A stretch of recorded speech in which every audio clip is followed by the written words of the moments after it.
राजेश विटेकर यांच्या विधानसभेवरती निवड झाल्यामुळे रिक्त झालेल्या जागेवरती विधान परिषदेचा राष्ट्रवादी काँग्रेस पक्षाचा उमेदवार निवडीसाठी राष्ट्रवादी काँग्रेस पक्षाच्या कोर ग्रुपची बैठक 3 दिवसापूर्वी देवगिरी बंगल्यावरती आम्ही त्या ठिकाणी घेतली होती।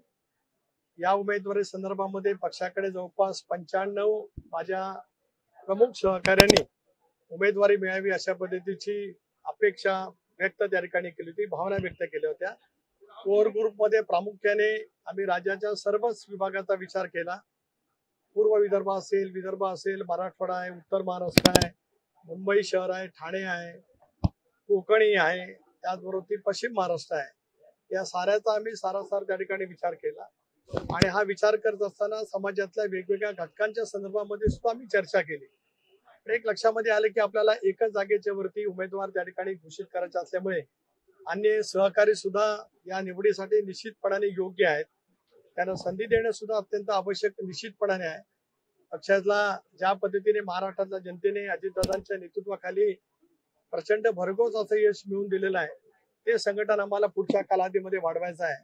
त्यामुळे पक्षाच्या कोर ग्रुपने एकमताने राष्ट्रवादी काँग्रेस पक्षाचे उमेदवार म्हणून श्री संजय खोडके यांची उमेदवारी त्या ठिकाणी घेतलेली आहे, जाहीर केलेली आहे। त्यांचा सुद्धा 99 सालापासूनचा पक्ष संघटनेतला अनुभव हा प्रदीर्घ त्या ठिकाणी राहिला। जरी त्यांच्या पत्नी काही वेळेला काँग्रेसकडून विधानसभेवरती निवडण्यात आल्या तरी सुद्धा संजय खोडकेंचं पक्षाची बांधिलकी, पक्षासाठीचं योगदान हे निश्चितपणाने त्या ठिकाणी राहिलेलं आहे आणि उद्याच्या भवितव्याच्या कालावधीमध्ये सुद्धा त्यांचं योगदान त्या ठिकाणी निश्चितपणे राहील। माझे सर्व सहकारी ज्यांनी ज्यांनी पक्षाकडे उमेदवारी मिळावी अशा भावना व्यक्त केल्या होत्या, त्यांच्या प्रती आमच्या सर्वांच्याच मनामध्ये आदर आहे। त्यांचं पक्ष संघटनेतील कौशल्य, त्यांची त्या परिसरामध्ये निर्माण केलेलं संघटनेसाठी काम याची नोंद आमच्याकडे निश्चित आहे। योग्य वेळेला योग्य पैकी संधी देण्याचा प्रयत्न राष्ट्रवादी काँग्रेस पक्षाच्या माध्यमातून निश्चितपणे होईल। जुन्या आणि अनुभवी चेहऱ्यांना अशा प्रकारे पक्षात संधी मिळेल हा एक मेसेज देण्याचा प्रयत्न आहे का कोणत्याची? हा त्याच्यातलाही मेसेज आपण समजू शकतो। प्रदीर्घ काळ संघटनेमध्ये काम केलंय हाही त्याच्यातला भाग आहे। संघटनेसाठी त्यांनी सातत्याने वेळ सुद्धा दिलेली आहे। विदर्भातील सुद्धा तशा अनेक कंगोरे शेवटी निवडीच्या पाठीमागे येतच असतात।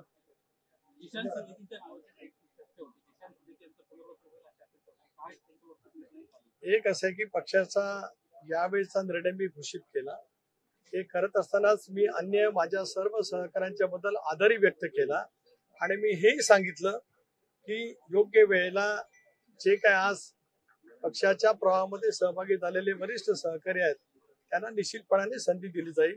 अजून 2 वेळेला विधान परिषदेच्या निवडणुका येतील, 26 मध्ये येतील, 28 मध्ये येतील, अन्य काही अशा आहेत की ज्या ठिकाणी अनेकांना संधी देता येऊ शकते। धन्यवाद।